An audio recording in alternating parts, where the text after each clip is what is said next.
This is the Entertainment for One podcast, E for One podcast. Thank you for watching. I am your host, BLT, Anthony. And today we're talking about my personal top 5 1980s, which was a very, very significant decade for me. I'm still stuck in the 80s sometimes, even though it's 2023 currently. We're going to talk about my top 5 personal favorite high school films, high school movies of the 1980s. Me being a child of the 80s, I was literally immersed in watching these films on HBO or the movie channel or Showtime when they came out in the 80s.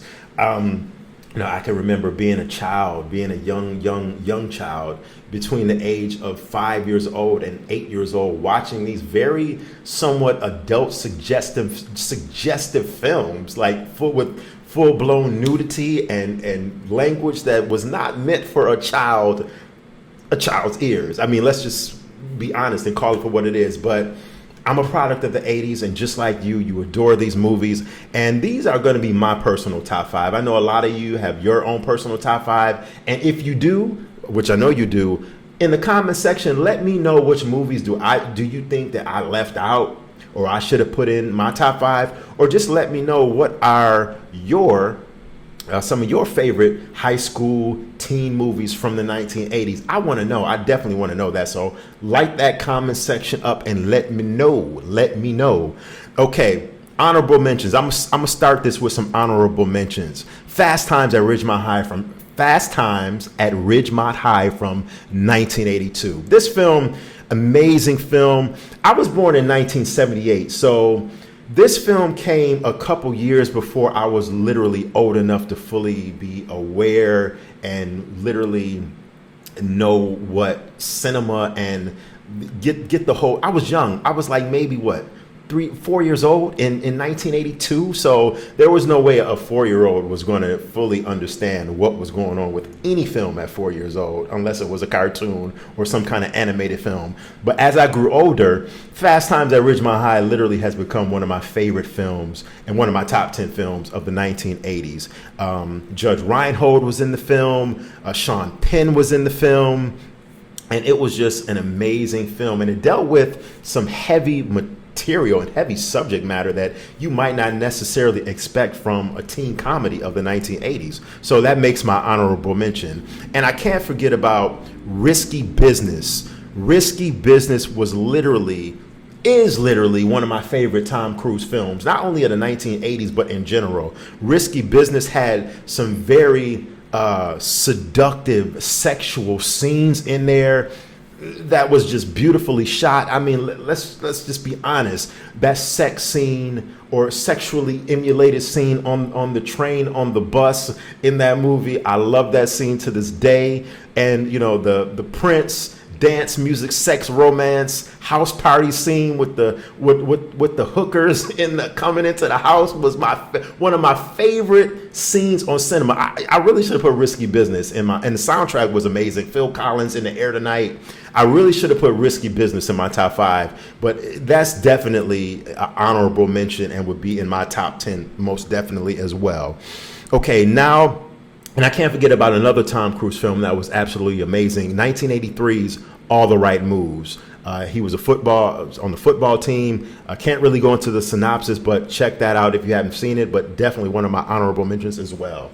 Okay, let's get into it. The meat and potatoes, my top 5. Okay, we're going with my top 5. Number 5, Ferris Bueller's Day Off. Ferris Bueller's Day Off stars Matthew Broderick and also Alan Ruck, who's currently of the TV show, HBO show Succession fame, which Succession, he does an excellent job in that show. But Alan Ruck was in Ferris Bueller's Day Off, and this was a John Hughes film. And I can really do a separate video on the impact that John Hughes and his films of the 1980s really had in my life. John Hughes, rest in peace. Heavenly shout out to John Hughes. He directed some really, really amazing films. And I would have loved to see the trajectory of his career, his directing career, if he would have, still been with us. So John Hughes directed this film, and Ferris Bueller's Day Off, quick synopsis, is that a high school wise guy is determined to have a day off from school despite what the principal thinks of that. So Ferris Bueller's Day Off comes in at number 5. Very fun film. It was shot in Chicago, in the suburbs of Chicago, just like all of John Hughes' films, who was a resident of Chicago and shot pretty much all of his films in the Chicago area. Home Alone, The Breakfast Club, Ferris Bueller's Day Off. Just lovely, lovely settings. That's one thing I loved about John Hughes films, is that he really showcased Chicago suburbia, the suburbs of Chicago, and I love that. Number 4, we have 16 Candles, another John Hughes film. John Hughes was the director of my early years in the 1980s, because all of his films played a significant part in my life. I can't speak enough about John Hughes. Once again, this 16 Candles was written and directed by John Hughes, and it's about a girl's sweet 16th birthday is anything but special. Her family forgets about it, and she suffers from every she suffers from every embarrassment possible. And if you've seen the film, if you haven't seen the film, she literally goes through so many embarrassing moments in this film. She's in love with a guy who in high school, I don't want to say he's a jock, but he's really the popular guy in high school. She's in love with him, but she thinks that she's somewhat of a geek, of a nerd, and that he doesn't even know who she is, and he won't accept her. But little does she know, he is in love with her. Well, not in love, but he wants to get to know her, and he really, really likes her and has a major crush on her. And somewhat, you could say he was in love with her, right? We could say, he was in love with her as well, and they end up at the end of the movie meeting and hooking up and having a very beautiful kiss and scene right below the birthday cake, the lighted birthday candle, because it's her 16th birthday. A very beautiful film, 16 Candles. If you haven't seen it, you have to see it. It's probably on AMC channel right now. They show it like every other week, so check it out. Number 3 is Weird Science. This is also a John Hughes film, and this is a major theme that we're going here right now. All of these movies in my top 5, except for one, is a John Hughes film. John Hughes just knew how to relate to that demographic of teens in the 1980s, certain demographic that he just knew how to hit that spot with. And all of his movies were so very successful in the early, mid, even late 1980s with Uncle Buck and Home Alone. John Hughes just hit that heartfelt touch with the teens of America in the 1980s. Anyway, Weird Science, number 3, John Hughes film. And this is about 2 high school nerds use a computer program to literally create the perfect woman. Can I do that right now? Let me try to do that after this video is over with, okay? Who promptly turns their lives upside down. Huge comedy. The movie features starring Anthony Michael Hall is in the film as one of the stars.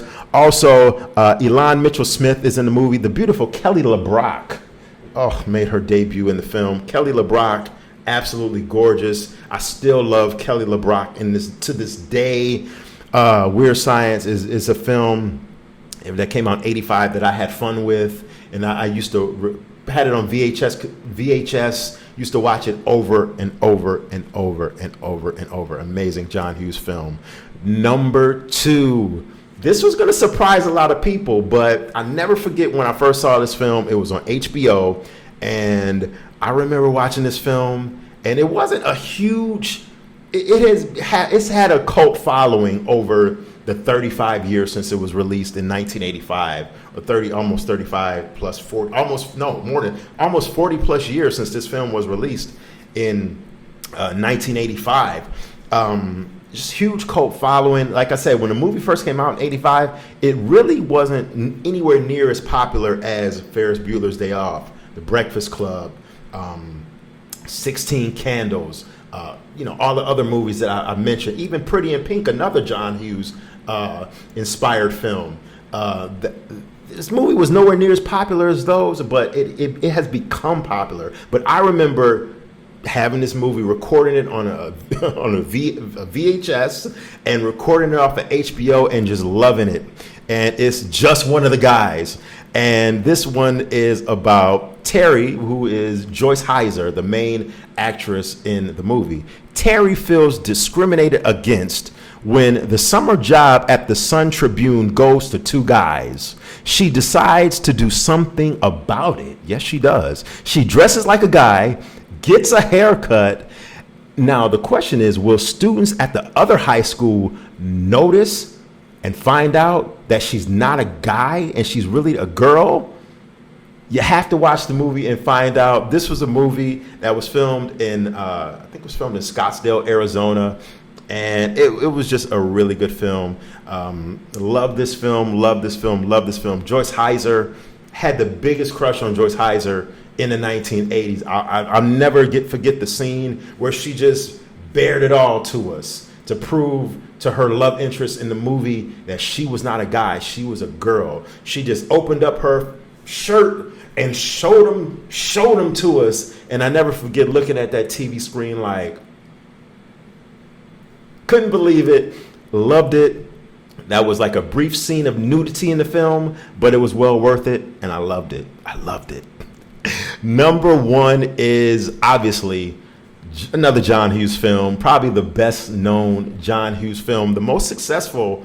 I'm not going to say the most successful because probably the most successful John Hughes film was Home Alone, but the most successful teen 1980s high school film, The Breakfast Club.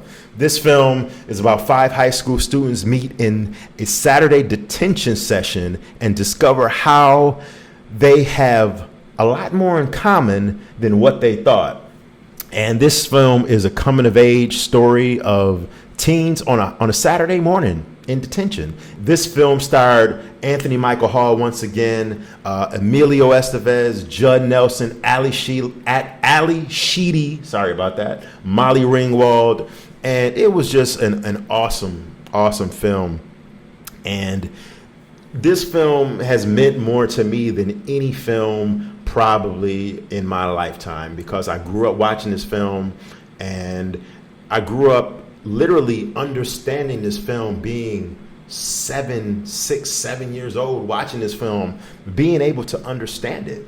And I think that's one of the things that made John Hughes such a brilliant writer and director, because as I said earlier, he related to the youth of the 1980s, whether you were 7 years old, 6 years old, or 16 years old, you were able to comprehend and fully be locked in on his style of directing, his writing, and the characters and the character development.